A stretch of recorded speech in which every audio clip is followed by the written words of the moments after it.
Welcome into Hurrdat. I told you to start, and then you didn't start. Well, you got a tiny screen up over here. What do you want me to do? Just a tiny little baby screen hanging out there. It's like your tiny little baby TikTok hands. What's that supposed to be? Do you guys remember the Tiny Hands Burger King Yes, commercial? we talk about this all the time. Constantly. I go, but I've got these tiny hands, and everybody just looks at me like a crazy person. Yes. I got to hockey the other night, and I just went like this, and like me and a buddy of mine were sort of like, it's like an inside joke, Gotta even get though it's those a big, national meaty commercial. Burger King hands. But I got these tiny hands. Welcome in, special edition of Hurrdat Sports Live. We're live here at the Omaha Steaks Team Jack Foundation tailgate, just outside the Hawk Center. And we're blacked out. We are blacked out. We're also kind of blinded by the light here. I've never looked whiter, honestly. You know, that's hard to do. That is quite the achievement for you. Yeah, this is tough. But we're here. We're here to thrive. It's a pre-game for the biggest game of the year. Without a doubt. That's awesome. Jacobsen, I'm Ravi, Lulla. We got Sasha Durkin here with us as well, making her Hurrdat Sports Live debut, I think. I think you're right. I don't think you've been on the show. No, she has, because when I hosted for DB in the summer, she came on as a producer. Yeah, I did. Oh, there we go. Yeah. There we go. First time as a host only. The team's here. Oh, here we go. That's what that is in the background. Let's go, team. I thought they were coming for Austin. No. It's hard to tell sometimes. I'm friends with the law. That is what I am. Your dad is the popo. Yeah, well, he was. He's retired now, but I think I can still use that if I can. Only in Sydney, not here. Yeah, well, Sorry, we'll see. content eyes, man. Content eyes. Well, she does this. As you mentioned, the biggest game of the season here, Nebraska against number 23, USC. We got a night game. Thank God it's on NBC for you YouTube TV subscribers. Thanks a lot. Can't hurt us here. Thanks a lot, Disney and Google, a-holes. Can I ask you something just about this? I don't know if you've touched on this. Obviously, DB's not a schedule guy or anything like that, right? But when it came to the Michigan game, like everyone pointed and said Michigan was the toughest game and kind of the pinnacle of the season right there. How have you reevaluated where USC could be? Because now it has turned into what is the most critical juncture of Nebraska's season now, right? Yeah, I mean, when the season started beforehand, I thought Penn State was the toughest game. Obviously, that has changed. Michigan, I didn't know what Michigan was at the start of the year. I don't know that any of us really did, so I didn't totally know what to make of that game. And USC is, I think, better than Michigan, but I also think a better matchup for Nebraska. So that's where it gets a little tricky because it's not in a vacuum, right? If you look at it just, hey, who's the best team on the schedule by themselves, it's USC. But if you look at who is the hardest team for Nebraska to play, by the end of the year, it might be Iowa again. It might have been Michigan, but it's probably one of those two teams. Yeah. And that's by far acknowledging that USC is more talented, I think, than either of those teams. Just a better matchup for Nebraska, which I'm sure we'll get into at some point. Right, yeah. Lots and lots of fun stuff, though. Whether you want to talk preview for this game, you want to talk about all the things Omaha Steaks does, all the fun we had at a Halloween show yesterday, and all the fun Millard North had last night. Let's go! Feast down! Roll stings, baby! We back. No, it's. Are you a football school again? Well, listen, we love the softball team. Stay runner-ups. Great job. Okay. Obviously, we've been a basketball school for a minute now. Last year, baseball. How many titles have you guys gotten? I think 2. Okay. I think 2 in the last 5 years. It's pretty good. Baseball state runner-up last year. But Al and Burrell, they got the team on the come-up. All right, so we like how they're playing right now. So it's good to be a Mustang as always. That's right. And Sydney won. They're in the quarterfinals. Sasha, how's your alma mater doing? Washington High School in Sioux Falls, South Dakota. And? No idea. Wow. Brutal. No clue. Wow. I'm very focused in Nebraska. Where's your hometown pride, Sasha? Where is it? I don't know. I graduated 78 years ago. Have you adopted a Nebraska high school as your school? No. Yes, you have. No, I haven't. Yes, you have. No, I guess. Well, I'll say this: my stepson went to Westside. Yeah, so, fair. So when he was on the team, yes, I would go to their games. Yeah, there you go. See, totally fair. Yeah. Big Warriors over here. Yeah, absolutely. And you know what's cool? What's up? Washington were also the Warriors. So see, it was meant to be. Yeah, it was meant to be. It's synergy right there. It's super I'm just fun. proud of our this NEB is great gear. We are blacked out. Let's go. Yes. We love you to guys see it. That is the best kind. Where did you pull these outfits from? Did you have these or did you buy these? Yes. Oh, whoa! What are you doing? Fight on! Get on out of here! Get on out of here! Hey, bring your Southern Florida somewhere else. Oh Get on out! Get out of here, USC. Never mind. No, that's fine. That's fine. That's fine. Hey, you dressed for your own funeral, am I right? That's fair. That's fair. I respect that. So, did you guys come from California today? Arizona. Oh, Arizona. I was talking Arizona. Okay, fair enough. Yes, please eat all the Nebraska beef after you take this Nebraska L. Well, it'll be a good time. This is Hurrdat Sports. Look it up on your Instagram. Yeah. Yes. Well, thank you for stopping by. I'm sorry we had to heckle you, but I was on your side the first half for the second half.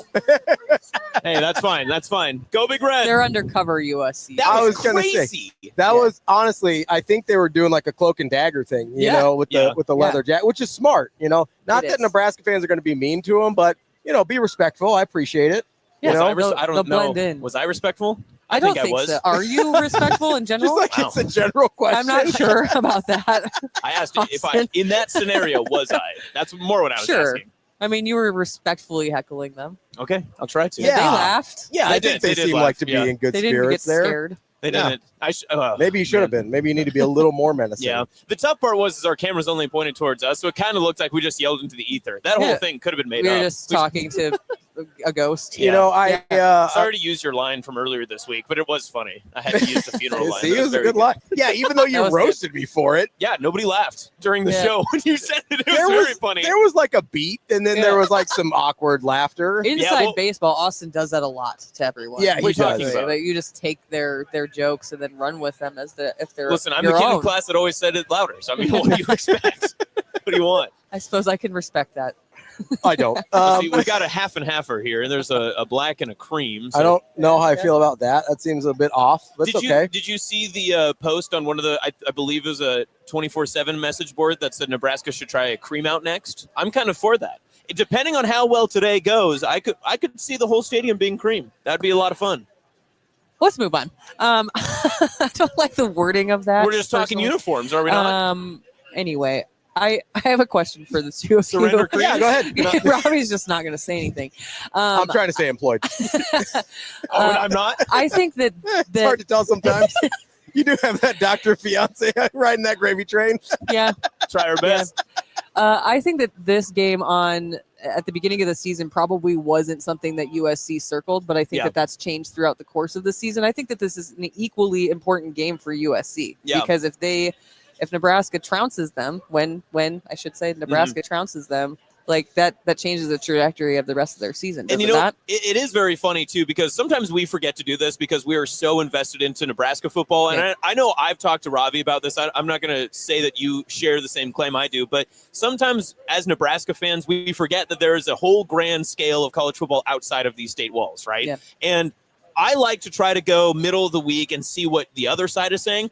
USC is very, very frightened about what this matchup looks like. It's a night game. They know the atmosphere is going to be rambunctious. They know the whole blackout, cold a little bit. Pass defense is one of the things that they're very afraid of, and they're especially afraid of Jaden Maeva making a mistake that keeps Nebraska in the game on their perspective. As they should be, honestly. And rightfully so. Yeah, it's kind of a thing that he does. I sent this to you yesterday. That line has really surprised me for how much movement it has had. And last I checked was yesterday during our morning show, but it had moved from USC 7.5. Yeah, and now it's up to USC 4.5. I mean, you just don't gain 3 points overnight in the span of 24 hours. Now, could it have readjusted over time? More than likely, still yes. At 4.5. I mean, that's a lot of points to move, especially for something like this. So what's changed? What's moving on? Vegas always knows somehow, but I agree with what you're saying, though, Sasha, that for USC's perspective, I think this game has raised a lot more question marks, especially with more of the pressure on USC at this point in the season. I mean, I think there's, people sort of said it. I think people kind of snickered and laughed at it a little bit, but this really is it. I mean, it's a playoff elimination game. I agree with you. Like there's 3 teams, Ohio State, Indiana, Oregon, that are most likely going to make the playoff for the Big Ten. And then there's an opportunity if one of these other teams wins out that they'll be the 4th team for the Big Ten. A 3-loss team for the Big Ten is not getting in, but a 10-2 team probably does. So that leaves Nebraska, leaves Iowa, leaves USC, and a couple other teams that you sit there and go, okay, this is on the table for them still. And whoever loses today, that's gone, right? And listen, for Nebraska, playoff was not really an expectation at the start of the year. But the fact that we're in November and that's still on the table, like, let's be honest, that's part of the reason Van Rule got an extension this week. Yep. Like, this is clear progress moving in the right direction for this program. And honestly, it's pretty exciting to play football that freaking matters in November. Like, this is why I was pro playoff expansion. Yeah. Right. People are like, oh, the regular season is not going to matter as much. I was like, no, it matters more for more teams longer. You know how, like, by this point in the year, USC and Nebraska, if they had 2 losses under the 14 playoff, you're like, well, I mean, maybe we can be the Big Ten West and be the sacrificial lamb for Indiana or Ohio State in the championship game. But now it's like, hey, we don't even have to worry about the Big Ten championship game. If we get to 4th place at 10-2 in the Big Ten, like, we got a shot. Yeah. And also, you mentioned it there, games that matter in November. Past 2 years, even under Matt Rule getting that extension and everything earlier this week, games in November haven't meant as much as they do today because of either their win-loss record. They meant in different ways. They've only mattered to try and make a bowl game, right? In his very first year, it was a winless November, and Nebraska could not get into that bowl conversation because they couldn't figure out a way to get over that next hurdle. Yeah. When it was last season, it was how do you get one more win to get to a bowl game, and they found it in a way at home against Wisconsin. By beating the life out of Wisconsin. Now, you're already bowl eligible. That's no longer the standard, as we have heard so many times this week, but what is that next step? Because if it's been a rough couple of Novembers for Matt Rule and company, how do you make that next leap? And if you do it in a prominent way here tonight and you handle your business, listen, if it's a win by 1 or a win by 30, I don't really care how it comes. Win's a win. A win is going to be a win tonight. And I think that's the other perspective we got to let's lay that out there, that no matter what, if Nebraska throws 4 interceptions and then they end up finding a way to get a victory here and they win by 1, doesn't matter how it came, get a win tonight and then worry about the rest later. How important is the mental makeup of this team? It's very evident to me. And Avery brought this up on Big Red Wrap Up earlier, or was that last week? I don't know. Time's a flat circle, but brought up the mental makeup, and I think that the mental toughness of this team is very evident to me, and I think that that's just gotten stronger and stronger under the Matt Rule era. How important will that be today? Yeah, I mean, so there's to your point, there's been multiple games this year where, like, I'm very available on the internet during games, right? That's basically what I do during games. I'm on Twitter. Yeah, like I interact with people, right? I'm on my phone. And I'm interacting. I'm seeing how people are reacting. I'm reacting, and then I've got friends from my whole lifetime texting me during games as well, and it goes like the amount of times during different games this year and at different points during the same games that people have texted me or tweeted at me or done whatever and said, man, this one's over, or Nebraska's about to get blown out, or whatever, because of what we've been conditioned by what we've seen for the last decade, right? Yeah. And that is all you need to know. And people can poo-poo it or deny it as much as they want. I've got the receipts, right? Yeah. They're in my mentions, they're in my text messages of people that are going, this thing's over. I mean, Michigan State, Maryland, Northwestern, Cincinnati, like so many different times over the course of that game. I remember Cincinnati with the ball, Brennan Sorsby scrambling all over the place, and people go, oh, Nebraska's going to blow this one. And guess what? They won the game. They go 2 quarters playing terrible football against Michigan State, and guess what? Nebraska wins the game. They go same thing against Maryland, have a really rough 2 quarters, boom, win the game. And then you get Northwestern. You have terrible officiating. Would have been really, really easy to get down and get frustrated and lose focus. Northwestern ties that game. Dylan Raiola throws an interception, and guess what? They still won that football game. Yep. So I don't know how you can sit here and deny that the culture is dramatically different, because those are 4 games right there that Nebraska hasn't won in a decade, and they've won all 4 of them in the same season. They didn't give up. Yeah. I didn't see or pick up on very many. We're not talking about the Minnesota game right now, obviously. That was very different, I think, in look and feel of just, I don't know. Something was off there, like synergy and chemistry and overall mental makeup in that game. They're tired. But I mean, in that same sense, too, it's that conversation about, and our good friend Nick Baugh had this on his podcast this week, too, that like college football is turning more and more to how talented your quarterback is and how well they play at the very end of the game. And listen, I'm not going to go in and dig into all the stats. I could have for this pregame show, but, we just we're seeing what we can do.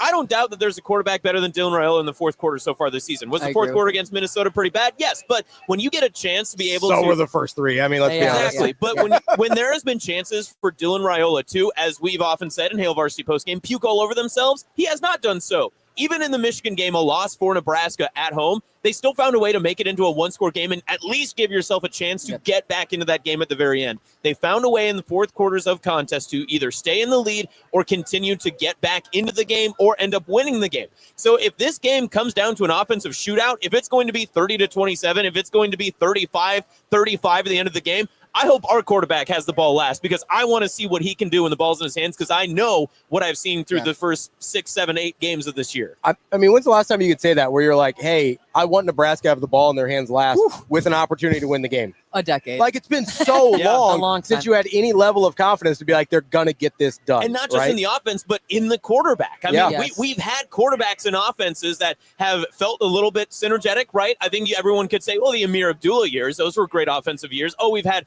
a good quarterback. But to have the entire enchilada already made up for you that you're like, all right, I'm ready to eat. Fourth quarter, final drive, let's score. We can get the ball to Ja'Cory Barney. We can see what we can hand the ball off to Emmett Johnson. We've got Dane Key for those trusty hands on third down. We can go to Isaiah Hunter for a Tony toe tap in the end zone. Whatever it takes. They've got weapons all over the place. And if it's weapons against weapons, everyone's going to lean towards Lemon and USC. But tonight, maybe it's the undercover guys that are going to have the bigger day. I firmly believe that because, again, you look at the USC side of everything, they are worried that Nebraska is just severely underrated. So maybe home crowd, eat that up. If USC thinks that they're over tonight, listen, if they're going to be overlooking you for whatever reason, USC definitely has bigger name games coming up. Let them overlook you on the road while they're at your place tonight. The crowd better eat them up alive. That's what I'm hoping for. I was talking to somebody when I went into the stadium earlier. Very cool, by the way. It's amazing. Oh, Memorial Stadium's cool? Yeah. But don't tell this guy. Yeah. No one's brought that back No up. detail was spared on what they painted black. But I'll say the flags outside the stadium are black. The end zones are black. The end in the middle of the field is black. They got black T-shirts at every seat. Yeah. Incredible. Cool. Also credit Mother Nature because I think we would have still had some red folk out. But no, we do have a lot of black coats coming out. This is pretty good. Yeah. I do like this. Except this guy, he's wearing all red. How dare he? What the hell? Maybe he's gonna rock the T-shirt when he gets inside. Maybe. There you go. But this game for me, in terms of energy surrounding it, both from how it was talked about in press conferences this week, picking up on reactions to everything that we've posted on our accounts on Hail Varsity, on Hurrdat Sports, the excitement feels comparable to Colorado. Yeah. A couple years. Was that last year? Last year, yeah. Last year. Which is the loudest I've ever heard the stadium, including that Alex Henry field goal. Like, it was loud. It was ruckus. I get that sense. I don't pick up from the fan base. It's probably 50-50 on nervousness, but I think that the energy here is obviously always to Nebraska's favor, but it just feels a little bit different. The air in Lincoln today does. But, there's another part of that, too, that the crowd is ready to erupt. They're ready for a big moment, and they want to be a part. They want to help lead you to a win. Yeah. So, Ravi, like much we mentioned in that Michigan game, give your fan base a chance to be impactful in this game. Nebraska gets down 10 in that first quarter like they did against Michigan. They start to get the air sucked out of them, and you have to try to will them back into the game. And I'm not saying the fan base is bad. It's how that's how nature works, human right? Nature, you're seeing your team down. It's hard for you to be able to say, hey, this is a big third down. I better get on my feet and, I'm going to bumble my neighbors and tell them to start screaming with me. It's hard to sustain the energy. Like, look, it's 4:00 in the afternoon. Yeah. We're still 2.5 hours to game time. I drove around for like 40 minutes looking for a parking spot. Like, people are geared up and ready to go. They were here early today. Yeah. Like, I thought I was going to be fine getting there at like 2:45. I was not. And so, like, that's part of it too, right? Is to sustain that level of energy from basically 4 hours before kickoff. Like, you have to give them something early to keep that rolling because I'll be honest, there may be some beverages being consumed and it's easy to get a little down in the dumps if you're not given something to cheer about. So I do think that's a good point that you have to give, like, that Michigan game's different, right? Because it's an early start time. It's a little bit different vibe. Yeah. This game with the night game, you absolutely have to give them something early. Like in Colorado, the loudest that stadium got was the pick six by Tommy Hill. Yep. Like that place. But, we're in the press box, and I thought we were in danger. Like, I was like, it's shaking. Yeah, I was like, it's coming down. This is a very old stadium. Are we okay here? Save the trough. Listen, if that South Stadium comes down, I'm jumping into the rubble to get a trough. I'll tell you that right now. That's the most Sydney thing you've ever said in your life. But again, to every single one of your points, what happened after that. And yes, the second half of the Colorado game, get in the nitty gritty, Nebraska, whatever, do whatever you want with that. But for that first half, when the game was actually decided, Nebraska's fan base decided Colorado's not going to be in this game at all. And Nebraska, as a team, responded to the energy of the crowd and was able to keep it rolling from there. Yeah. Big play happens. You get a big play opportunity. Mike Eckler and the special teams. I was just going to ask about special teams. If Ja'Cory Barney takes one to the house today, and it's in that first quarter, good luck, USC. Yeah. You're not hearing anything for the rest of this contest. Like there's no way if Nebraska gets a big play, and especially a scoring, game-changing type first-half play, I can feel the goosebumps on myself right now. Like, I can see Mike Eckler literally fist-bumping every single person in the crowd with his chest. Like, he's just going to go right after him. He's going to go put eye black on and, like, scream at everyone. And they need a third linebacker. He might. Are you saying, like Taylor Martinez, you got chills throughout your body? Yes. Throughout my body. How many Martinez. So how many more of these drops can we fit? So if we're going to talk about special teams here for a minute, this is last year. I didn't tell anybody, so you don't have to believe me. It's fine. Last year, the night before the Colorado game, I had a dream that Tommy Hill had a pick six. Now, my dream was from like 40 yards out, not like 4 yards out. Yeah. But it came to fruition. I was like, that's pretty weird. I am a little, I don't feel great here. Wait, did Ravi have a dream? I had like a premonition. It was weird. Are you in the right field of work? What are you about to say right now? Well, I don't know. I was pretty dead on with DJ Lagway, too. I'm just putting that out there. But what I'm about to say right now is I don't think it's just a Ja'Cory Barney touchdown return. I think it's a block punt. Oh, I think there's a blocked punt for Nebraska in this game that is going to be the thing that we look back on as that's the moment where USC broke. Yeah. Right? Because the crowd, like, I'm telling you, if there is a blocked punt in this game, they're not going to be quiet at all for the rest of the game. There is scream like it's third down. There's a reason I'm not standing in the press box today. Like, I feel like they'll be in danger if there is a blocked punt because that place is going to shake the 100-year-old foundations of Memorial Stadium if there is a block punt. And that's my strangely specific prediction for the game is Nebraska gets a block punt. Who blocks it? Ooh, I don't know. I've got one for you. Who? You ready? I think Carr Nelson returns a favor. I think he blocks it. Oh. Can I say come on, Ainsworth's own USC. Come on now. Where I went to, and I don't think he's on this part of the punt return unit, but Mike Eckler has told DB, and I think he shared this on air, so I don't think I'm revealing anything. In case USC coaches are listening. No, not that. I just don't want to betray confidences. Yeah. I believe he said this on air that Mike Eckler has told DB how good Caleb has been on special teams this year. So part of me is leaning that maybe whether it's I don't know if he's on this part of the punt return unit or not, that he would be the one to actually block it. But part of me is I feel like we have a major Caleb Benning special teams play coming. I'll shed tears. I would definitely cry a little. Yeah. Oh, color me shocked. Yeah. Hey, we don't need to reveal everything that's behind the scenes at work here. I will be in my truck shedding a tear. Oh, that's beautiful. That's beautiful. I think that special teams plays a pretty big part in today's game. They obviously are very, very important at this stage, and where they were to where they are now it's unbelievable. I just can't absolutely unbelievable. So that's another part of this too. That looking back from the USC side of it, they do most of the fan base or whatever the writers and stuff will say. Nebraska special teams probably has the edge in this one. Something you couldn't have said before. At any point, ever. USC's statistical talent, whatever you want to do, recruiting numbers, all that sort of stuff, they do surpass Nebraska. I mean, there's a reason USC is favored in this. Obviously, we're going to look at it from our perspective, how we see the team, all that sort of stuff. I think it's skill position players specifically. I don't know that they have an advantage in the trenches. But see, that was my question, is that there is a perception that USC across the board is more talented than Nebraska. I don't know if that's necessarily true. And if it is true, I don't know if the gap is that wide. Right. So I ran into Michael Brunson walking over here. Yeah. And I told him I couldn't get a really good feel for this game, and I haven't really been able to. I think Nebraska wins, but I don't know if that's my sense or if I'm just hoping. But what I told him was, I was like, I'm trying to figure out if I think USC's better or not. He's like, yeah, I don't know if they are. I go, but they are sexier.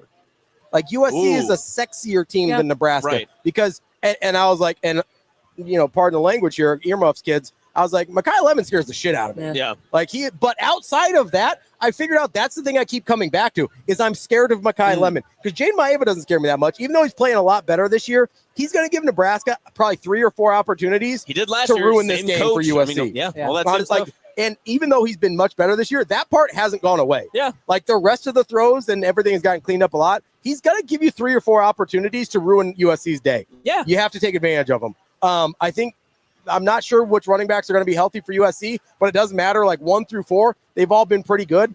But like outside of like, I don't know, do they scare me more than Justice Haynes? Not really. Like Justin Haynes is incredible. Like they don't scare me more than that. And Emma Johnson's the second leading rusher in the Big Ten. So no matter how good they are, Nebraska's got an equal at that position. Really, the guy that I just keep coming back to is Mekhi Lemon. Yeah. And then I remember he's going to be covered by Sierra Wright all day. No, Andrew Marshall, top cover corner. Well, Did you listen to the game yesterday or last week? I did, and I kept saying, why does this idiot keep saying this? Sorry, Mark. Because, anyway, but Sierra Wright, That since Malcolm Hartzog got injured, has been playing that nickel spot. He doesn't even have to chase Mekhi Lemon. That's just where they're going to be playing. Yep. And that, to me, is a huge, huge part of this game because Mekhi Lemon is really the only guy that actively scares me. They've got a lot of good players at a lot of other spots. But when I'm watching that like USC game, when I'm watching the Michigan game, or the USC Notre Dame game, when I'm watching USC Michigan, when I'm watching USC Illinois, Mekhi Lemon's the guy. I'm like, what do you do with that guy?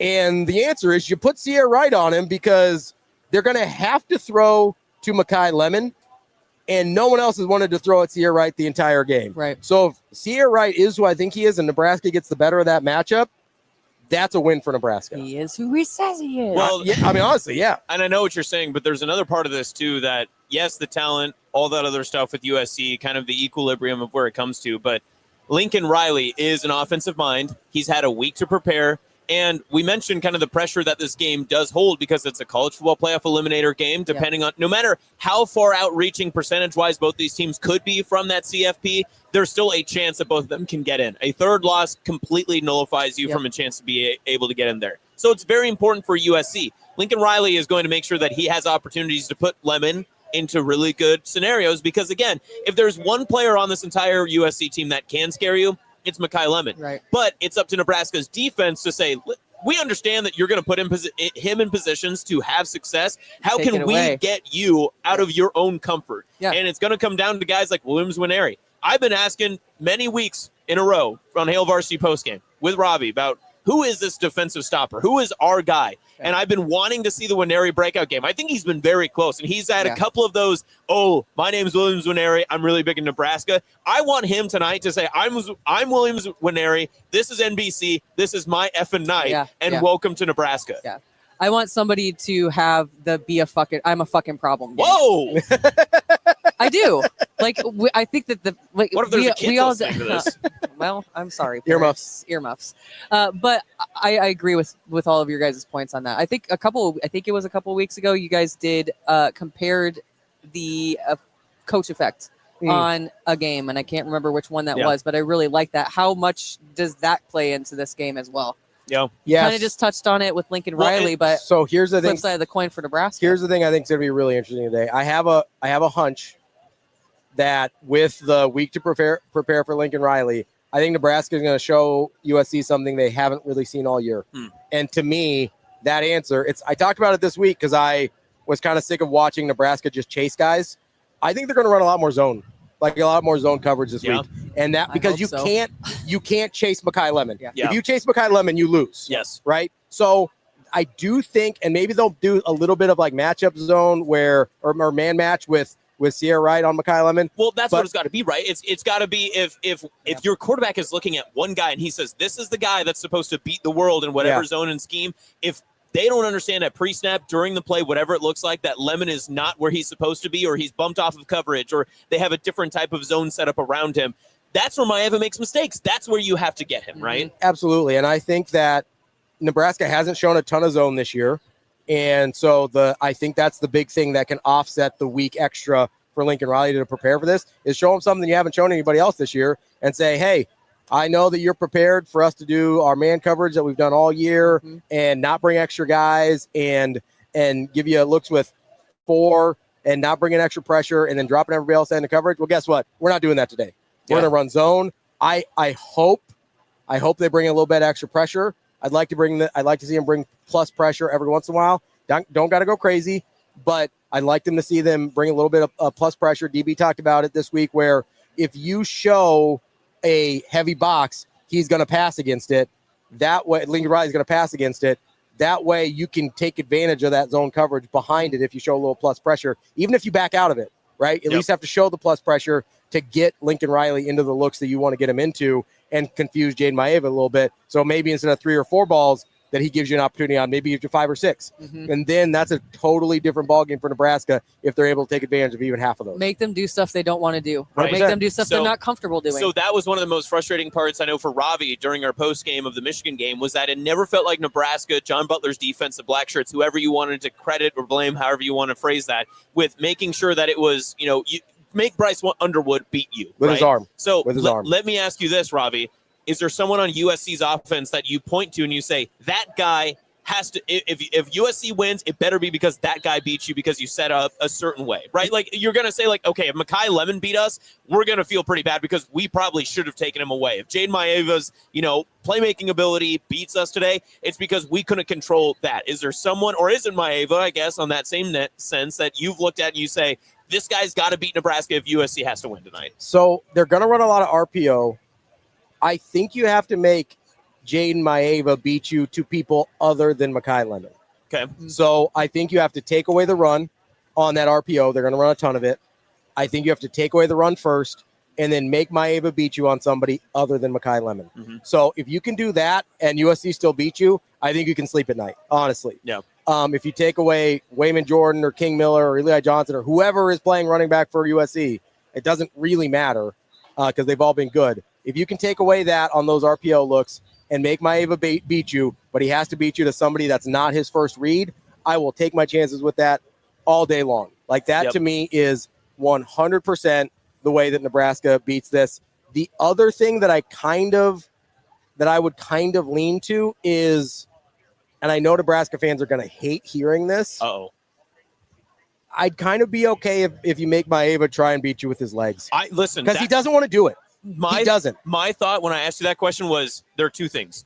Either have Maeva beat you with his legs, or if the running backs go off, so be it. Right? Because that's how I see it. Like I don't think so on the running backs. I disagree on the running backs. Okay. Fair. I disagree on the running backs. Same question. Let's go back to kind of that Michigan game because again, that's where this balance has been. How big do you want me to call these impact plays or big offensive plays for USC? Like plays of over. I think call them splash plays. Yeah. So splash plays for USC's offense. You can't be giving up. It's one of those where you're like, USC is the number one offense in college football in many, many terms. Yeah. And you look at it and you say, we're not going to stop everything, but we got to stop a lot of them. Yeah. We got to figure out a way to be able to you got to make them drive. You got to make them drive. Right. Yeah. Like that's what it is really is like, and to me, it's, I've said this, just make them snap it again. Yeah.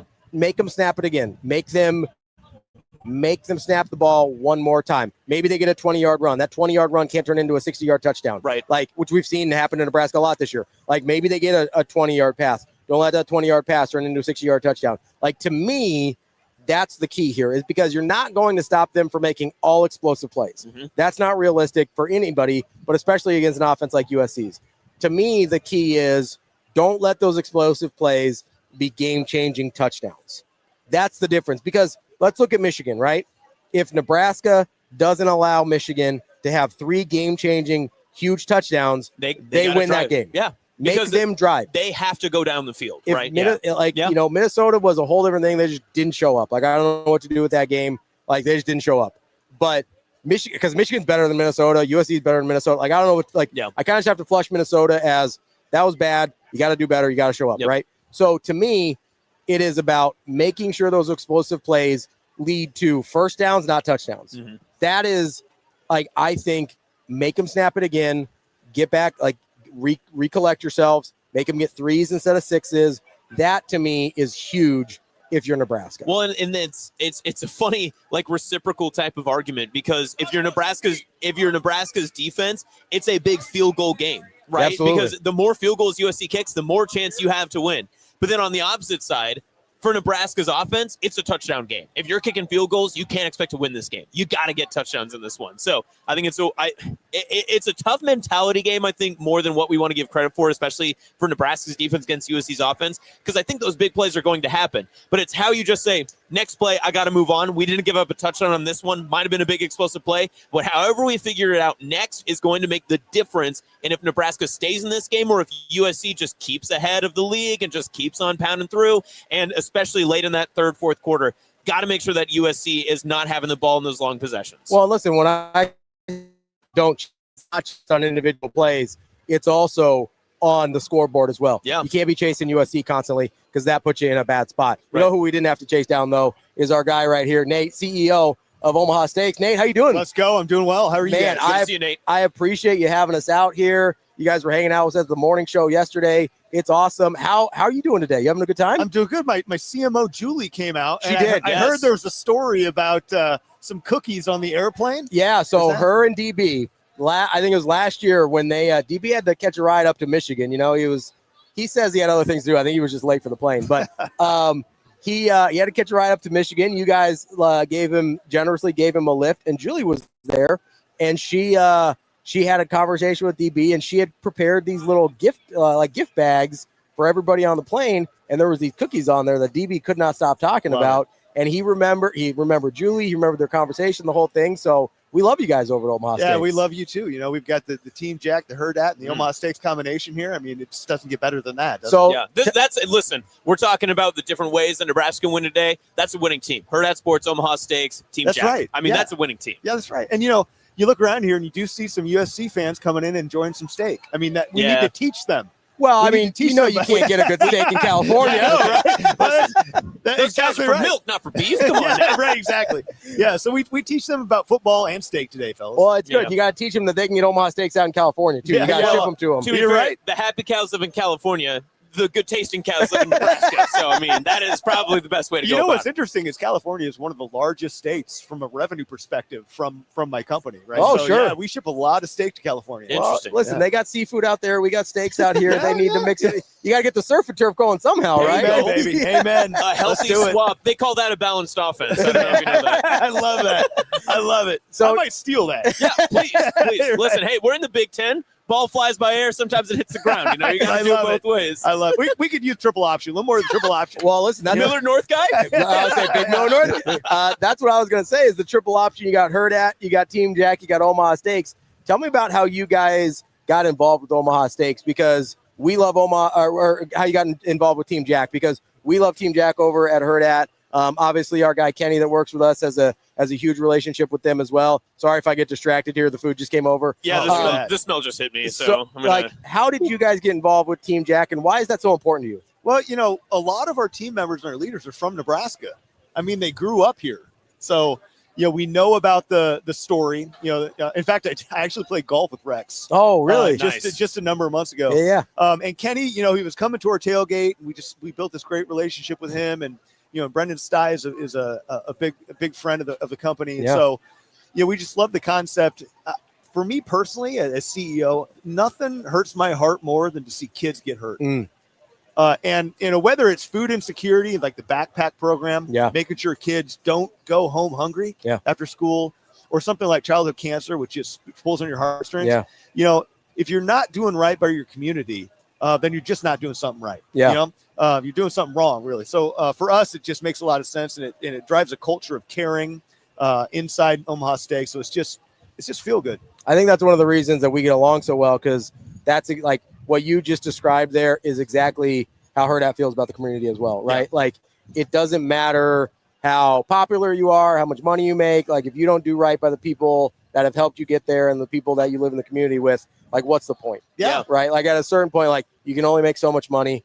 Like, you can only sell so many steaks. You can only make so many social media videos. Well, we can always sell more steaks. Well, okay. But I don't want to put a limit on it. I was like, well, hold on. I mean, I kind of agree with most of that. But it's exactly what Ravi's saying, too. Like, we're guys from two ends of the, complete opposite sides of the state. One's a Panhandle guy, the other is from Millard North, right? So when it comes to something like Omaha Steaks, like, even me being from Sydney, like, I recognize, because it's a Nebraska product. It's universal brand. It's one that we understand that what you guys are trying to do. Like, obviously, it's the business aspect of it, too, but it's got that Nebraska value of, like, shirt off my back is a shirt for you, right? I mean, you guys are always doing something extra for the community, something for Team Jack, something for everybody. And that's what, I mean, not only is the beef great, obviously, but it's one of the best parts of just like hearing what else you guys do. It's so Nebraska. It makes me cry like thinking about it. Like it gets you emotional thinking about it. Me too. I mean, the fact that I get to lead this amazing company is just, it's like, is it real? Yeah. And people think we're a food company. They think we're a marketing company. They think we're manufacturing, logistics. We're not. We're an experiences company. And so look around you. I mean, these are the types of things that we're curating. Is those memories, those moments, those down at the dinner table, with your family, with your friends, when you're enjoying an amazing Omaha steak. It's that core memory, man. Yeah. And that's what really it's all about. Yeah. But listen, you talk about memories. One of my favorite memories of my now fiance going down to her family's like Christmas for the first time. Her dad threw down some steaks on their grill. And I immediately was like, I think I could stay here. I could hang out here for a while. So I know what you're saying. Like it's that Nebraska value. It's what you want to be a part of. Yeah. And, growing up in Nebraska, I went to Lincoln Pius. Okay. Good Catholic boy, right? AB school. That's good. AB, right. And then I went to the university. Okay. And then I went to Creighton. There you go. Right. So I got a little bit of everything. We love it. We love a J skirt here. We love a J skirt. Man. And he should have went to Curtis next. That's where he could have gotten the full experience. NCTA, baby. Right on. So, I am Nebraska. It just flows through my veins. And so, being here and being, this state birthed Omaha Steaks. Yeah. So speaking of core memories here, we got an opportunity for core memories here tonight. Nebraska versus USC. How you feeling about the game? I'm feeling pretty good. My son says it's going to be 49-7. Oh, let's do it. Yeah, let's do it. Hold on. Which way? Nebraska. Of course. Yeah. And my son is probably, I'd argue he's the biggest Nebraska fan on the planet. Okay. He's the best kid, and he has almost a photographic memory for statistics. Oh, nice. And so he can do math really well. And he has been almost, I think, 3 for 5 on predicting the game within 2 points. Oh, I may need to take him over the river. Right. Yeah. So I'm like, he's got some value. I gotta play this in. Yeah. I got to figure out how to parlay this into some cash. Yeah. So, well, hey, listen, if your son is right, I think I'm not sure Lincoln will survive tonight. Listen, we're not as many distractions this game as last game. Well, listen, we cleaned some things up, made sure everybody was well taken care of, just like you do with your Omaha steaks. Can we eat these things? Absolutely. Oh my God, yeah. I'm glad you said it. Hey, can I ask you something? So you can. I talked about, like, obviously my future father-in-law, we had that great experience. I want to get him some great Nebraska Omaha steaks, right? Some good Nebraska beef. If it's like a Christmas gift, I'm trying to surprise him. What's my best bet? Like, what do I go for? Yeah, so you really can't beat the bacon wrap flavor. Oh, first of all, let me just say bacon. Yeah, okay? True. Absolutely. You wrap. Got my argument. You wrap anything in bacon. You wrap the best filet mignon in the country, on the planet, in bacon. It's like good night. Yeah. Like it done, fixed. Like smiles, happiness. The family loves it. And then you get some caramel apple tartlets in there. And then, we've got scalloped potatoes that we actually dig the potatoes up in France and use Normandy cream and then fly them over. Whoa. International we don't where mess around. Where is that on the plate here? Because exactly. You need some carbs. I know. You need some carbs. Which of you potatoes are French? Yeah, right. So, some of the secret sauce on Omaha Steaks is aging. Yeah. You go to the grocery store, you're buying what we would call green beef. So there's no aging happening there.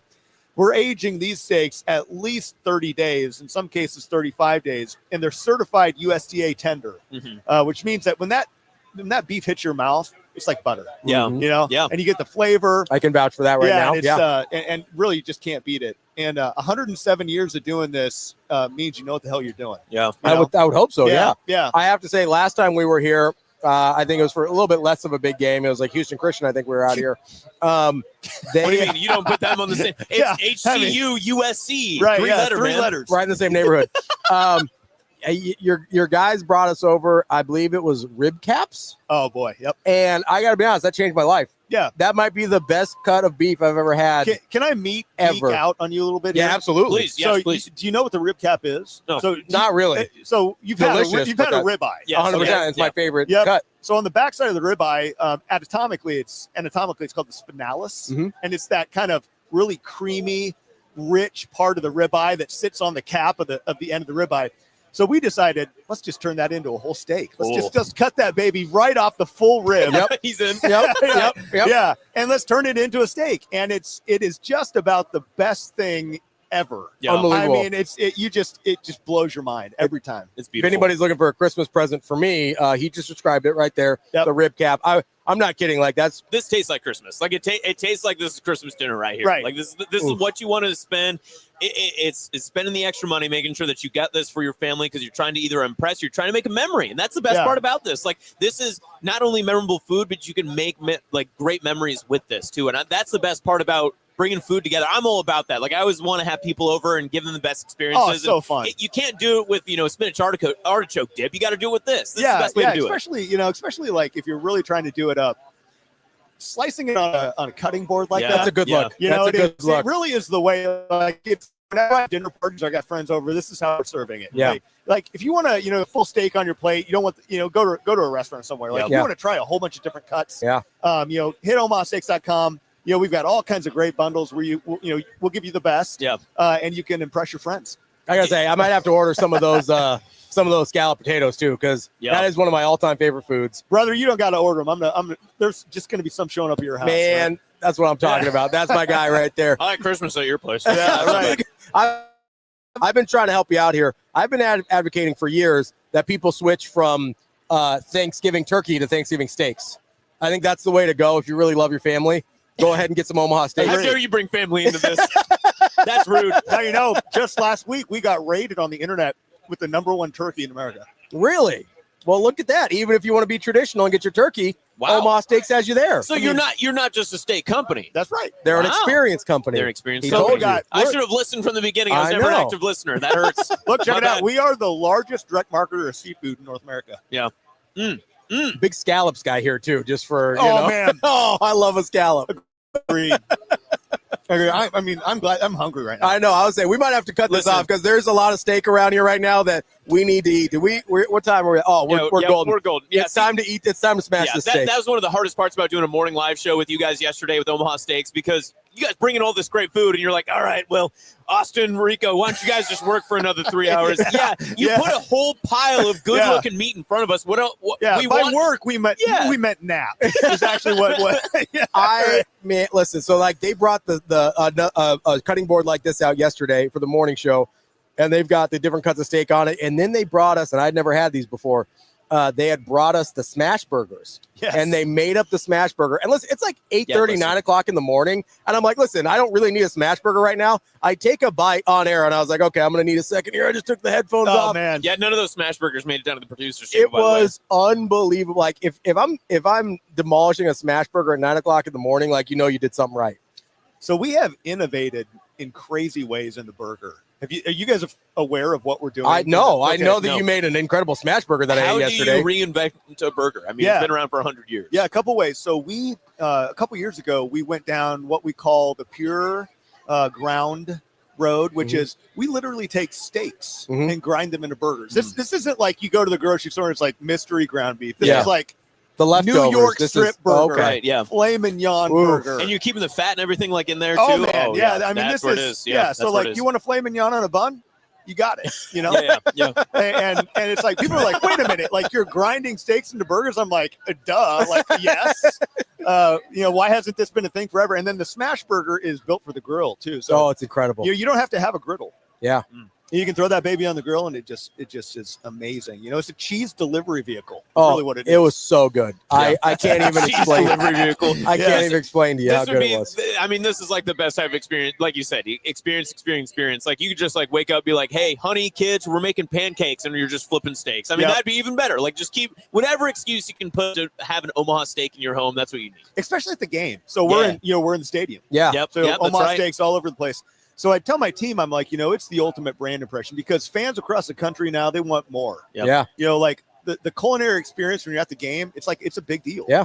And so when you're at the place you love, watching the team you love, eating my brand, and when that all happens, it's magical. Yeah. And it just elevates the whole situation. So, we're big at Wrigley now. Yeah. We're in with the Cubs. We're talking the Athletics. You're the down Cardinals. at Arrowhead now, right? Yeah, in Arrowhead. I'll say we've done an event for you down at Arrowhead too. Yeah, and Patrick and Travis are eating our Our ribeyes. There you How go. do you take a company that's getting bigger and bigger like this, and you're in all these different places, but yet you keep the quality like this so hard? I mean, like that has to be difficult, especially with the expansion you want to keep doing. It's vertically integrated. I control everything from the top to the bottom, from sourcing the beef, butchering it, packaging, creative, technology, logistics, fulfillment, customer service. It's all in Omaha. Yeah. And so I can have my hand, not my proverbially my hand, in everything to make sure that no matter how big we get, no matter how many markets we're in, we've got 93% brand penetration. So if there's 100 people in a room anywhere in the United States, they know Omaha Steaks. Yeah. We don't let any of that fall because it's the brand, man. Like we got to protect the brand. It's Nebraska. It's Omaha. It's why we exist, is to create that experience. So it's everything. We checked it. I'll be honest, you sound a lot like Matt Rule right now. I'm ready to run through a wall. Like, protect the brand. Let's go. And that's what There's a lot of analogies. I was going to ask that next. Like, how important is it? I mean, you could have rebranded this a long time ago. You didn't have to be Omaha Steaks, but why is it important to keep Omaha in that? I mean, I like Omaha, Nebraska brand, all that sort of stuff. Like, why is it still Omaha Steaks? Because it's our roots. It's where we were born, and it's who we are as people. It's our culture. Like kindness, empathy. Like I care about every single team member at Omaha Steaks like they were my family, and we literally go the extra mile for people. If you're hurt, if you need to spend time with your family, like we're a great place to work because the experience is not just food. It's where you go to work in the morning. You should get up. You should be a smile on your face. Get in the car. You should be happy to go to work. You spend so much time of your life with the people you work with. Yeah. Why not make it something that, you believe in the brand, you believe in the purpose of the company, and that's what we're after, and that has a lot of analogies to sports, to football, and honestly, just to real life. I mean, that's beautiful right there. I appreciate when the quality is not sacrificed because, like, let's be honest, it'd be easy to make some sacrifices here or there, make an extra buck here or there in the short term, but long term, that damages the brand, it damages the company, it damages the experience, and if that's what you're chasing, the experience, then ultimately everything else takes care of itself, right? There are massive penalties for doing that. Yeah. I mean, just huge penalties. Like, if you start undercutting the quality of the product, it's over. The customer retention and loyalty just goes away. Yeah. And so, when you eat this meat, there are 900 years of butcher experience, like by hand. Unbelievable. And you can taste it. Honestly, you can taste it. You can taste it in the smash burgers, you can taste it in the rib cap. And we're about to taste it in what's left on the plate here because it's gonna be cool. I have waited long enough. We gotta polish this thing on. Nate, thank you so much for joining us. Yeah, you're the man. We love being associated with such a great brand. And he already gave us a prediction, didn't he? Yeah, 49-7. Okay, good. No, that was the Suns. We need yours. I actually think it's going to be 28-20 Nebraska. Okay, there we go. I think it's going to be close at the end. I think they're going to make a surge back. Yeah. In the fourth quarter, and we're going to hold it out, and it's going to be a W. I love to see it. Okay. Wins for Nebraska all around. Thanks, fellas. Nate, thank you so much for joining us. You, Nate. There we go. That is Nate. He's the CEO of Omaha Steaks. You love to hear that because, I've talked many times about why Matt Rule is such a why I'm such a fan of Matt Rule, right? Yeah. Because I'm still distracted by the steak. Why I'm such a fan of Matt Rule. And it's part of the way because of the way he goes about his business, but it's because of how fiercely he defends not only the brand, but also the state. Yep. The way he talked this week about why he's staying here, a lot of it had to do with the university and the team and the players. A lot of it had to do with the place. Yeah. Right? I've talked to DB about this before. And as somebody born here, raised here, who chooses to still live here, right? I've had opportunities to go other places. I didn't want to. I love it here. To see for the first time in my life, and this is true, literally for the first time in my life, the football coach at the University of Nebraska actively tell us that he loves this place, right? I've had a lot of coaches say they love their team. A lot of coaches even say they love the university. But to say they love living in this place, that's a whole other level that literally no other coach in my lifetime has said publicly. Maybe they felt it, but that's a thing that I know for a fact about Matt Rule. That's part of the reason I've been riding with Matt Rule since day one. That's part of the reason I think the extension was such a good move for the University of Nebraska. And it's part of the reason I think Nebraska beats USC today. Through love, through beef, through love, through beef, through family, and through Nebraska. From Sydney to Omaha, we got it covered. Yeah, I don't count Kimball. No, I'm just kidding. We love all of Nebraska. We do. Just like Matt Rule does. We love Team Jack. We love Omaha Steaks. We appreciate them having us out here. Austin, it's time. What's your prediction? I've got this is going to be a shootout. You ready for this? This is going to heart palpitations across the stadium, heart palpitations across the state. What do we got? Nebraska in a goofy one, 43-39 over USC. Whoa, okay. Goofy. Austin's taking the over. Goofy. I believe that's still at 58.5 or 59.5. So you're taking the way over. Oh, yeah. I've got the under. I've got Nebraska winning 27-21. Whew. That is the ball game. I said it earlier in the week here. I don't know why. We talked about premonitions earlier this in the show here. I don't know why. That's just the number that's been sticking out to me. I've got Nebraska winning 27-21, moving to 7-2. And a punt block. And a punt block. Come on. Let's do it. That's Austin. I'm Ravi. Thank you, Sasha, for joining us as well. And Nate, CEO of Omaha Steaks. It was great to talk to him as well. Really appreciate his insight, and I'll be looking for those scalloped potatoes at my door any day now as well. Hey, and about 6 hours from now, we are going to see you live from Beer House in Haymarket. We will be there for Hail Varsity postgame. You can come hang out with us. You can share a drink, and we'll share a lot of laughs and smiles when Nebraska BTA's USC later this evening. And if you're not able to come down to Beer House, of course, you can catch it on all of our social media channels, YouTube, Facebook, Twitter, Hail Varsity, and Hurrdat Sports. It'll be everywhere. It'll be me and Austin. I think Rico might be joining us as well. He might be down there. I don't know. He's going to the game, but he's going to end up on the stream somehow. You never know what Rico's going to do. Yeah. We appreciate all you joining us for pregame. We will talk to you after a Nebraska win. Go Big Red.